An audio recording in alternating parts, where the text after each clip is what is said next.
शुरुआत हो गई है। ये सारे इवेंट्स एंड गेम से स्टार्ट हुए हैं। आगे के भी ट्रेलर में हमें ऐसे ही टाइमर दिखाए जाएंगे जो उस कैरेक्टर्स के यूनिवर्स से रिलेटेड होंगे। मतलब अब अवेंजर्स मूवी सिर्फ 616 की नहीं रह गई है, बल्कि पूरे मल्टीवर्स की कहानी बन चुकी है। जो थ्योरीज इंटरनेट पर चल रही है, मैं उन पर पहले ही बात कर चुका हूँ, और अब जब ये ऑफिशियल चीजें हमारे सामने दिखाई दे रही है पूरे सबूत के साथ, तो मैं कैसे पीछे हट सकता हूँ। इसलिए इन लीक्स को इन थ्योरीज के साथ फिर से डिटेल्स में ब्रेक डाउन करेंगे। जैसे जो शूरी में हमने फैंटास्टिक फोर को देखा, वहाँ डॉक्टर डूम मौजूद था, और यहीं पर फैंटास्टिक फोर की शिप है, और शिप में कैप और थॉर भी हैं। साथ ही फ्रैंकलिन और सू भी है। मतलब यहाँ डॉक्टर डूम सुपर हीरोज के साथ टीम अप कर रहा है। और ये टीम अप यहाँ पर इन सुपर हीरोज को बचाने के लिए नहीं हो रहा है, बल्कि डॉक्टर डूम इन सुपर हीरोज को किसी एक के खिलाफ कर देगा। और यहाँ जो किसी एक का नाम मैं ले रहा हूँ, तो वो टीवीए और लोकी है। भले ही हमने एक तरफ से टीवीए की कहानी को देख लिया कि वो इविल नहीं रहा, लेकिन उस पे रूल तो एक विलन ही करता था,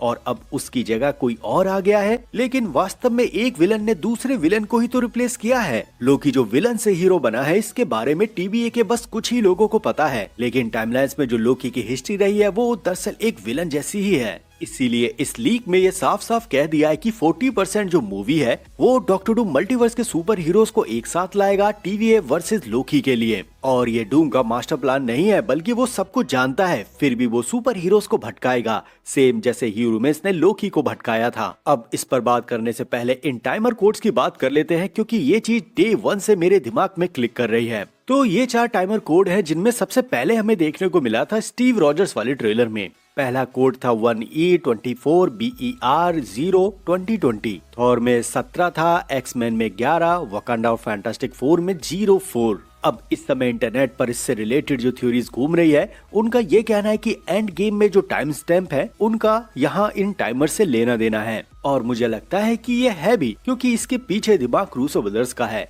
भी देखे तब वहां पर भी ऐसे कोड दिखाए गए हैं। जब सेक्रेट टाइमलाइन में कोई भी ब्रांच टाइमलाइन बनती है, तब ये सारे कोड को नोट डाउन करता है टीवीए, और इससे उस तक पहुंचा जाता है जो इस ब्रांच टाइमलाइन के बनने की वजह है। यही चीज इस टाइमर कोड में भी दिखती है, क्योंकि अवेंजर्स एंड गेम में जहां जहां ये टाइम स्टैम्प था, तब अवेंजर्स एक ब्रांच टाइमलाइन में ही थे। भले ही टीवीए ने इसे प्रोन कर दिया हो, जो उसका कहना है, लेकिन इसके पीछे की रियलिटी मैं जानता हूँ। मैं एक छोटी कोशिश करता हूँ आपको एंड गेम के इवेंट को समझाने की, कि मेरा नजरिया अब एंड गेम के प्रति कैसा है। तो इसे ऐसा समझ लो, जो सेक्रेट टाइमलाइन की फ्लो की बात की है टीवीए ने, कि अवेंजर्स को टाइम ट्रेवल करना ही था, इस लूप को हमेशा से ऐसा चलना ही था, बस लोकी को भागना नहीं था। ये हमेशा से टीवीए इस फ्लो पे नजर रखा हुआ था, और उसका खासकर इस चीज पे ध्यान था कि ये चीज वाकई ऐसे ही लूप में चलती रहे। जिसने इन समय के नियम को तोड़ा, तब टीवीए ने उसे उठाया, प्रोन किया, या वापस से टाइमलाइन पर भेज दिया। एंड गेम की इवेंट की बात करें तो ये हमेशा से हुआ है, बार बार हुआ है और होता रहा है,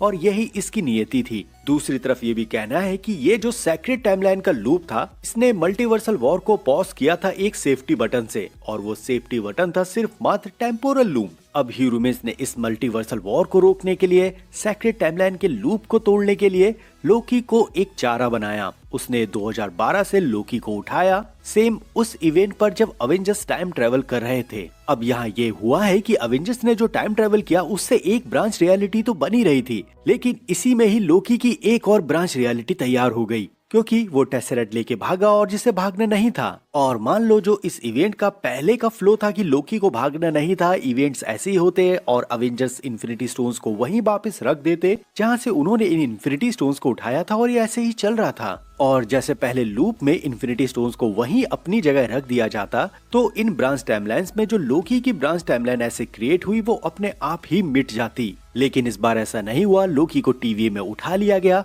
और जो एंड गेम का इवेंट था वो वैसे ही चलता रहा। लेकिन फिर लोकी ने सेक्रेट टाइमलाइन की पूरी इक्वेशन बदल डाली, जो आधार थी फ्री विल पर। इसीलिए लोकी ह्यूमन्स की उस संभावना तक पहुंचा जहां ये सेक्रेट टाइमलाइन अपनी ओरिजिनल टाइमलाइन की फॉर्म में आ गई, और वो हमने देखी मल्टीवर्सल ट्री के रूप में। यहाँ ह्यूमन्स ने वार्न भी किया था कि जो तुम करने जा रहे हो, उसकी वजह से सेक्रेट टाइमलाइन भी नहीं बचेगी। लेकिन फिर भी लोकी ने ये किया, और यहाँ ये जितनी भी सेक्रेट टाइमलाइंस थी, वो अपनी ओरिजिनल फॉर्म में आ गई। मतलब जब इन टाइमलाइंस में किसी भी तरह का रोक टोक नहीं होगा, किसी को भी प्रोन नहीं किया जाएगा, इवेंट्स कैसे होने हैं इसको भी डिसाइड नहीं किया जाएगा, तब ये वास्तव में अपने ही एक मूल स्वरूप में आ जाएंगी, जो ये मल्टीवर्सल ट्री यानी ओरिजिनल टाइमलाइंस हैं। ये टीवी में पहले कभी नहीं हुआ, लेकिन जब 2012 से लोकी को उठाया गया तब हर एक टाइमलाइंस में उसके बाद चीजें बदलने लगी। और इन्फिनिटी वॉर और एंड गेम दो ऐसे इवेंट थे जहां से कई सारी ब्रांच टाइमलाइन बनती, लेकिन डॉक्टर स्ट्रेंज ने ऐसा होने नहीं दिया। लेकिन फिर भी एंड गेम के बाद फेज 4, 5, 6 में हमें जितने भी सीरीज मूवीज देखने को मिली हैं, ये सारी चीजें ब्रांच रियलिटी में शिफ्ट हो गई हैं। लेकिन उससे पहले डॉक्टर स्ट्रेंज ने इन्फिनिटी वॉर और एंड गेम में ब्रांच रियलिटी को क्रिएट कैसे नहीं होने दिया, इसका जवाब दे देता हूँ। तो 2012 में एशियन 1 को ये पता था कि अगर स्टोन्स अपने रास्ते से हट जाते हैं तो टाइम फ्लो बढ़ता है, एक नई टाइमलाइन क्रिएट होती है। हमने इस कन्वर्सेशन में इस चीज को सुना। साथ ही यहाँ पर इस सीन का डिलीटेड फुटेज भी था जहाँ ये बताया गया कि ये जो भी कांड हो रहे हैं ये तुम्हारी टाइमलाइंस के लिए अच्छा है, लेकिन हमारी टाइमलाइंस के लिए खतरे बढ़ जाएंगे। और अगर एक ऐसे छोटी मिस्टेक होती है तो यहाँ कई सारे टाइम फ्लो बढ़ जाएंगे। एक सॉर्सरर सुप्रीम जो टाइम स्टोन को धारण करता है वो ये बात अच्छे से समझता ही है।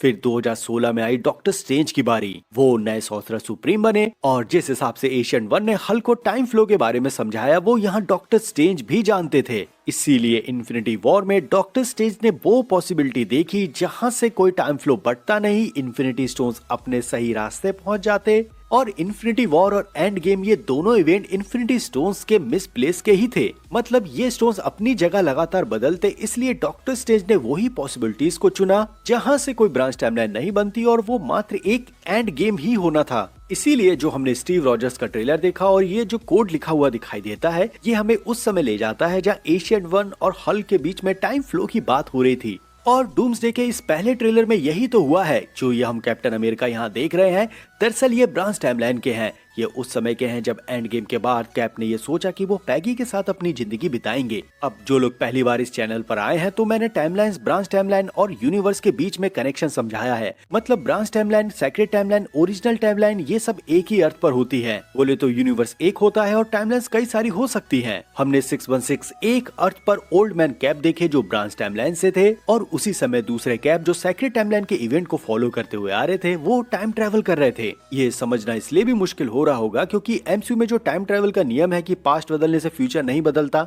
और जो तुम्हारा प्रेजेंट है वो वहाँ पास्ट बन जाता है एक नए फ्यूचर के लिए। यही ब्रांच टाइमलाइन और मल्टीवर्सल टाइमलाइन की कहानी है। दूसरा कोड हमने थॉर के ट्रेलर में 17 वाला देखा, और ये एंड गेम के टाइम स्टैम्प पे वहाँ आता है जब अवेंजर्स लोकी को पकड़ रहे थे। ये लोकी के लिए भी एक रेफरेंस दिया गया है क्योंकि यही वो इवेंट है जहाँ से लोकी अपनी एक ब्रांच रियलिटी में शिफ्ट हो जाता है।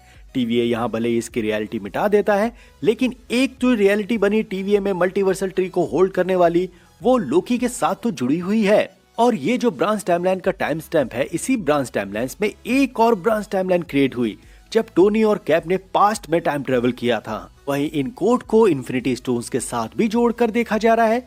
मतलब जो पहला कोड हमें देखने को मिला वहाँ हल्क और एशियन 1 के बीच में जो बातचीत हुई वहाँ टाइम स्टोन बीच में आता है, और ये जो दूसरा ट्रेलर 17 वाला है वहाँ माइंड और स्पेस स्टोन के बारे में बात हो रही है। फिर अगला सीन आता है 11 वाला, और ये सीन एंड गेम के रॉकेट और थॉर के बीच की कन्वर्सेशन को दिखाता है। और हाँ, यहाँ पर ये दोनों रियलिटी स्टोन्स लेने गए थे तो इन्फिनिटी स्टोन्स का कनेक्शन तो बैठ ही रहा है। फिर अगला कोड है ये 4 वाला, और एंड गेम के टाइम स्टैम्प पर ये वो पल आता है जहाँ सोल स्टोन के बारे में बात हो रही थी। मतलब बात रॉकेट और एंटमैन के बीच में ही हो रही थी, लेकिन फिर अचानक से सोल स्टोन की बात होने लगती है। अब वकांडा फैंटास्टिक फोर से मिला ये 4 वाला कोड, सोल स्टोन और एंड गेम की कहानी। अब इन दोनों को जोड़कर भी देखें तो शूरी ये कहती भी है कि एक राजा का कर्तव्य होता है अपनी प्रजा को आफ्टर लाइफ के लिए तैयार करना। ये सोल, आफ्टर लाइफ, ये सारी चीजें यहाँ एक कनेक्शन तो बना रही है। अब डूम्सडे से इतने सारे टाइमर कोड, ट्रेलर, टीजर ये सब आने के बाद रूसो ब्रदर्स का ये कहना है कि हमने ये जितना भी कुछ देखा है